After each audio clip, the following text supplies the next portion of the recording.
In this episode, magpapalit tayo ng soil sa expired na soil.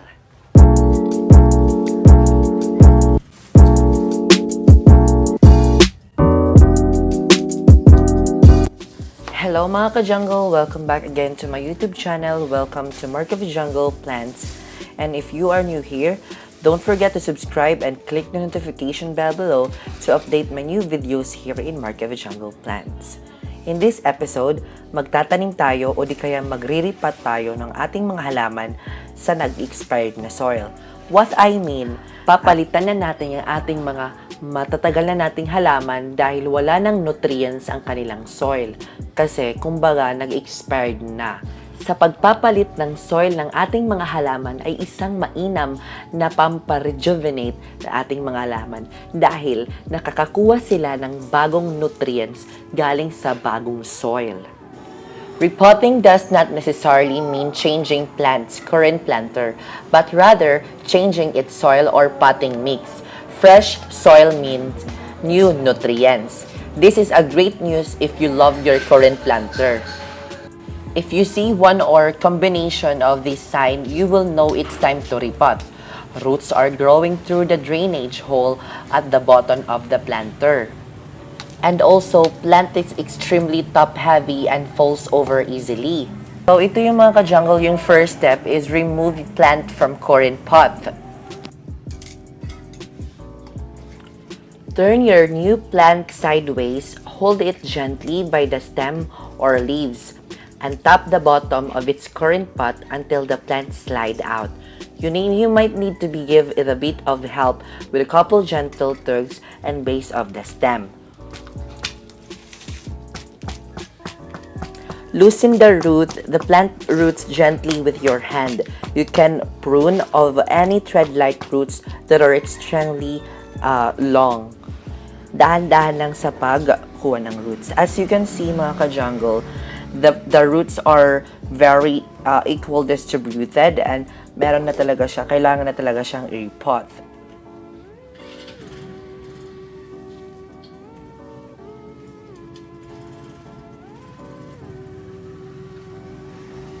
The next step is remove old potting mix soil. Remove about 1/3 or more potting mix around the plant.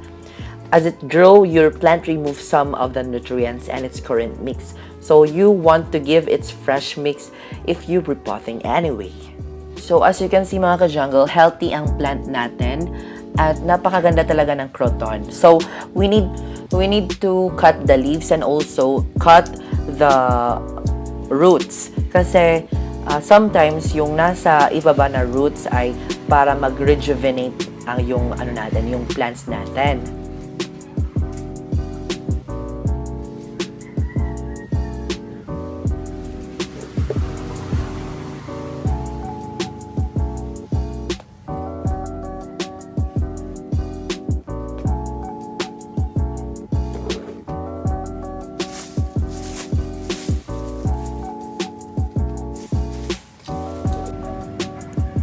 Next is add new potting mixture.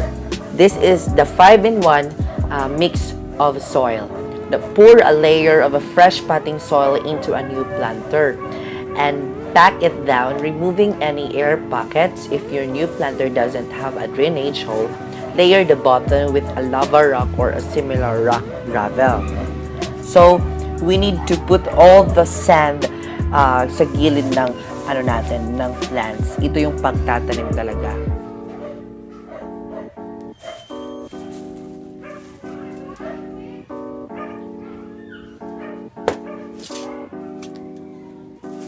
And the last one is you can water na. Pero yung croton ko, medyo basa naman siya. Hindi ko na siya ididilig. Pero sa inyo, after you plant or repot your plant, kailangan talaga idilig siya, mga ka-jungle.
So, ayan mga ka-jungle, natapos na natin i-repot yung tatlong crotons natin and we have a new nutrients na makukuha dyan sa new mix soil natin.